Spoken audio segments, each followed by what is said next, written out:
好，即马华联救灾是希望讲会当拼伫中秋进前甲清湖好势，也毋过在地人是无遐乐观。即马呢，为着要来拼进度，24点钟是拢咧作业，甲这粪扫甲烂土呢，拢甲清湖走。也那华联管府是拍算明仔载10月初2的时阵，要来洗大路，互乡亲会当赶紧恢复正常的生活。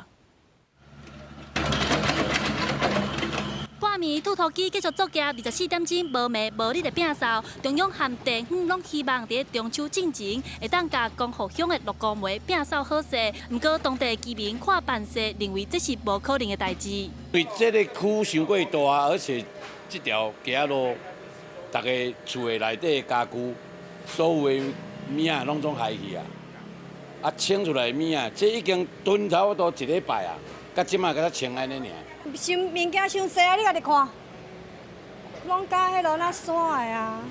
哦，阮安尼倒一工安尼，哦，无倒啦。今日是马太阳溪崩山湖的第9天，天气一热，街路开始出现臭味，民众是臭甲冻袂调，大家拢挂水压来进行作业。啊，台湾人是非常热情，大家拢派大型的机具来到现场斗相共。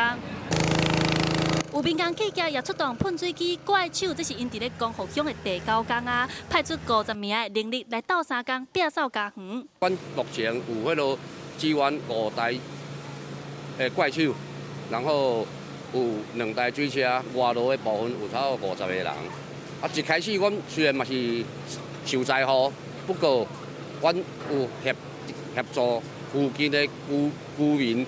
做救灾的工作，也有水电师傅家己创一个群组，将200多几个水电技工来替受灾的居民修理电路。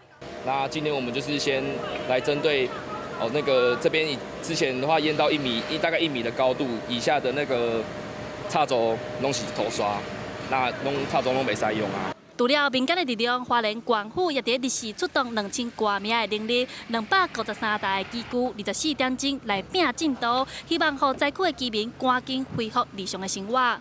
记者陈阿双、柯敏哲，花莲报道。